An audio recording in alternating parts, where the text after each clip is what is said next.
24 breaking. Thiruvananthapuram medical കോളേജിൽ രോഗിയുടെ കാലിൽ പുഴുവടിച്ച സംഭവത്തിൽ ഡ്യൂട്ടി ഡോക്ടർക്ക് സസ്പെൻഷൻ. രോഗി പരിചരണത്തിലെ വീഴ്ചകൾ ചൂണ്ടിക്കാട്ടിയുള്ള DMEയുടെ റിപ്പോർട്ട് ആരോഗ്യമന്ത്രിക്ക് കൈമാറിയതിന് പിന്നാലെയാണ് നടപടി. ഓർത്തോ വിഭാഗത്തിന് ഗുരുതര പിഴവുണ്ടായെന്നും ശസ്ത്രക്രിയ കഴിഞ്ഞ് 5 ദിവസം ഡ്രസ്സിംഗ് ചെയ്തില്ലെന്നും റിപ്പോർട്ടിൽ പരാമർശമുണ്ട്. തിരുവനന്തപുരം മെഡിക്കൽ കോളേജിൽ ശസ്ത്രക്രിയ കഴിഞ്ഞ രോഗിയെ പുഴുവരിച്ച സംഭവത്തിൽ പ്രാഥമിക നടപടിയുമായി ആരോഗ്യവകുപ്പ്. രോഗി പരിചരണത്തിൽ വീഴ്ചയുണ്ടായെന്ന അന്വേഷണ റിപ്പോർട്ടിന്റെ അടിസ്ഥാനത്തിൽ റൌണ്ട്സ് നടത്തിയ ഡോക്ടറെ സസ്പെൻഡ് ചെയ്തു. ഡ്യൂട്ടിയിലുണ്ടായിരുന്ന സീനിയർ റെസിഡന്റ് ഡോക്ടർക്കെതിരെയാണ് നടപടി. സീനിയർ റെസിഡന്റായ ഡോക്ടർ അഭിജിത്തിനെ ഇന്നലെ അച്ചടക്ക നടപടിക്ക് വിധേയമായി സസ്പെൻഡ് ചെയ്തു.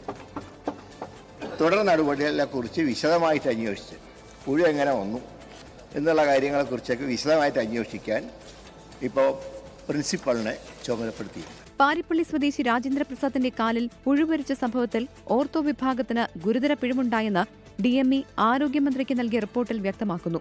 ശസ്ത്രക്രിയ കഴിഞ്ഞ് 5 ദിവസം ഡ്രസ്സിംഗ് ചെയ്തില്ല. 5 ദിവസം മുറിവ് അഴിച്ചു നോക്കിയില്ലെന്നും പരാമർശമുണ്ട്. രോഗിയുടെ കൂട്ടിരിപ്പുകാരോട് മോശമായി പെരുമാറിയ നഴ്സിന് കൌൺസിലിംഗ് നൽകാനും തീരുമാനിച്ചു.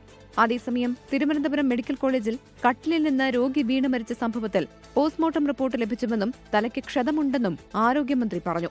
തൃശൂർ മെഡിക്കൽ കോളേജിൽ കാട് വെട്ടിത്തിളയ്ക്കുന്നതിനിടെയാണ് PG വിദ്യാർത്ഥിക്ക് പാമ്പുകടിയേറ്റതെന്നും മന്ത്രി. PG വിദ്യാർത്ഥിനി വന്ന് കാറിൽ കയറുന്നതിന് മുമ്പ് അതിന്റെ മേത്ത് ചവിട്ടി. പാമ്പിനെ ചവിട്ടിയാൽ തിരിച്ചു കൊത്തുമല്ലോ, അങ്ങനെ കൊത്തിയതാണ് സാർ. അല്ലാതെ അങ്ങ് ഉദ്ദേശിച്ച പോലെ ഓപ്പറേഷൻ തിയേറ്ററിന്റെ അകത്ത് വെച്ചൊരു ഡോക്ടറെ പാമ്പ് കൊത്തിയിട്ടില്ല. തിരുവനന്തപുരം കണ്ണാശുപത്രിയിൽ 4 മാസം പ്രായമുള്ള കുട്ടിയുടെ കണ്ണിൽ മരുന്ന് മാറിയൊഴിച്ച സംഭവത്തിൽ ഫാർമസിസ്റ്റ് രേഖയെ അന്വേഷണ വിധേയമായി സസ്പെൻഡ് ചെയ്തു. 24 തിരുവനന്തപുരം.